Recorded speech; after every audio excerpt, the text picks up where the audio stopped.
Hey everybody, welcome to Obscurities in Miniatures. It's Friday once more, which means we're bringing to you yet another obscurity in literature. And here is a book that I just recently got a hold of that I really wanted to share. This is Yokoi Koji's SD artwork, Super Deformed World. And some of these are pretty iconic pieces of art, the Gundam here especially.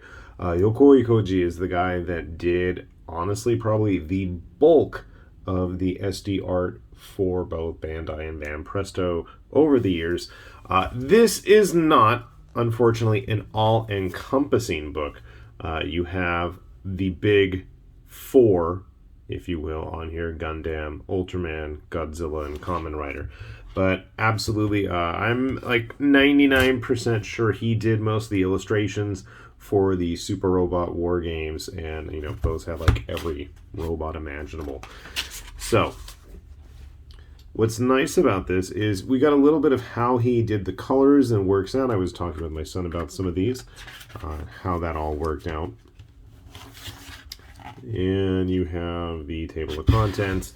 And judging by the artwork here, this really looks like the old original SD model kit box arts.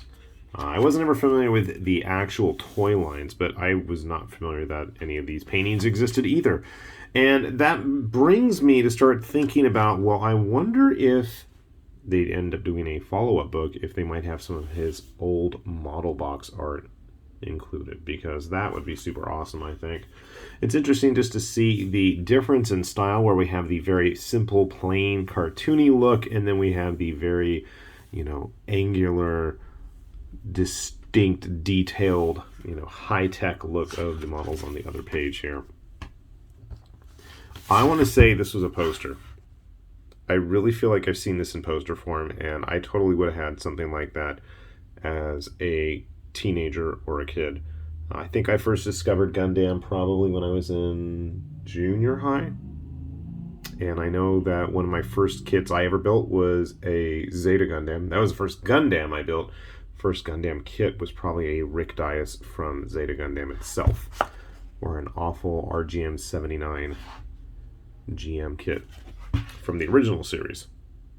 So you can see here some of, and to me, when I think of Yokoi Koji's artwork, I always think of Gundam, but it's pretty cool to see some of the other stuff in here and some nice full-page illustrations. I feel like some of this was used in some of the old SD cloth kit toy sets. Obviously not the Turn A stuff. Interesting to see there. Perfect Gundam with all of his goodies. Quite a few Turn A stuff. Interesting. Some old school art there. You know what this picture reminded me of? Now it finally dawned on me. At the SD Gundam G Century games.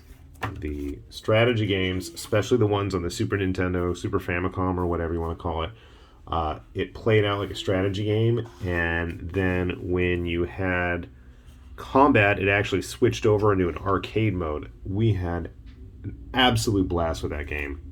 If ever there was a game, we played way too much on that system. Maybe a close tie would be maybe North and South on the original Nintendo, or Super Dodgeball. Super Dodgeball was our go-to game in our family. Seeing lots of early SD designs here. The mass-produced Hyakushiki, which I don't think ever still saw a plastic kit. Saw plenty of resin ones. Zaku Mark III, Mark II Quibleys, Palace Athenes. This is my childhood. This is my teenage years, I should say. Getting into F91 and Victory territory. I don't think I've ever watched Victory fully, and I used to have some bootleg HK DVDs of it, and I never bothered to watch it. I think Sparkle Trout did. G Gundam stuff. Actually, some of the other units from G Gundam you don't tend to see very often. Getting into Wing. Although I will say that the Mobile Suit in Action toy line that Bandai did had quite a few of the funkier G Gundam figures in it. Turn A stuff. I can't remember its name, but I always like that thing. Destiny, Double O, Unicorn. It's so funny to see. It's so neat and nice. What is that? Stargazer or Aegis? Or I don't remember. Sumo. And do a bunch of the pilots. I'm going to start skipping here in a sec.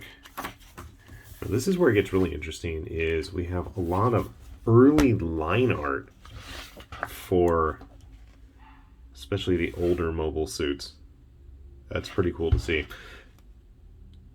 The DJ. Now that might have been one of my first ones as well. I certainly remember putting that together. And then we get into another classic.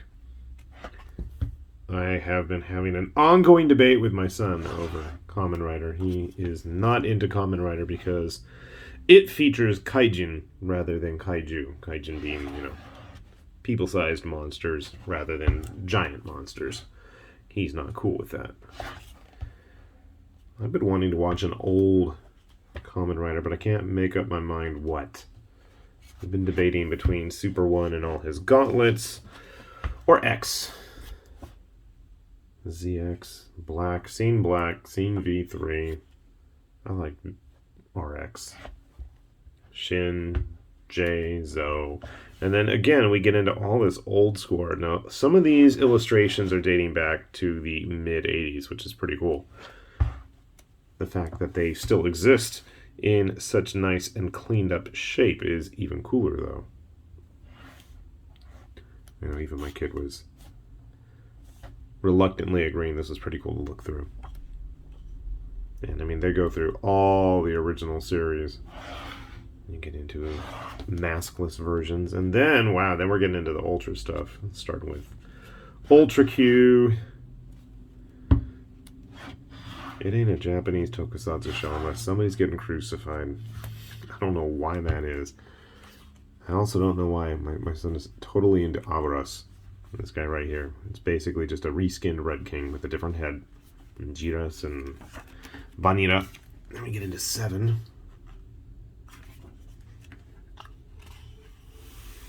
Kaitekita Ultraman. I liked Ace. We had a lot of fun watching Ace. If you're in the US, I wholeheartedly recommend, if you dig the 70s tokusatsu vibe, you will enjoy Ace. I liked Ace a lot more than Taro. Leo wasn't bad. Andrew Melos. Then we get into Ultraman the Great.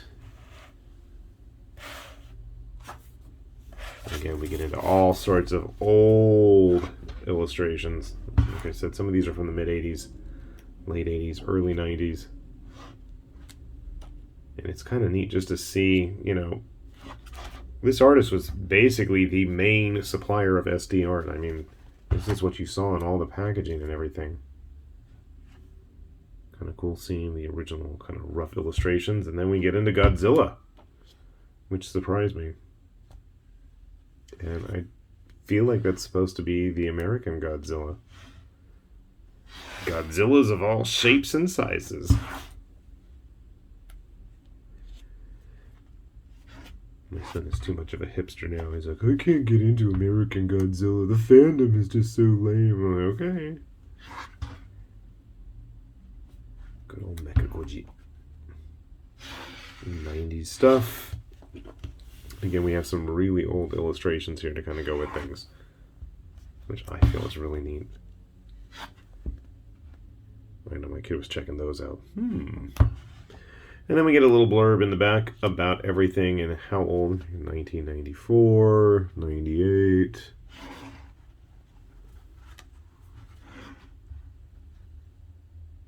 Doesn't say when these are all from. Some of this stuff's old. 2003. All right, here we go. 87, 90, 89, 91, 87, 92, 91. I wish I had the dates on some of these sketch pages. think the oldest date I came across so far would be 85. Oh, there's my family to help translate stuff. But it's definitely cool to see. Honestly, though, I hope... I didn't even pull that off to see what was under it, huh? I hope to see a supplemental volume. I always dug his Dunbine designs and all the other various robots that showed up, which means I think he probably did some of the other Super Robot Wars design work as well. Speaking of which, somewhere I should have a book all about that, but I don't know what happened to it. Anyway, just a fun little bit of nostalgia, especially if you grew up building these kits. I kid you not, no hyperbole, no exaggeration, but back, you know, in the beginnings of the millennium in the early 2000s, I probably built, I'd say, at least 80 to 90% of all of the SD Gundam kits. At one point or another, I have built, I think, just about all. I know the original 200 I built most. So I feel like this is something that I've seen for a long time.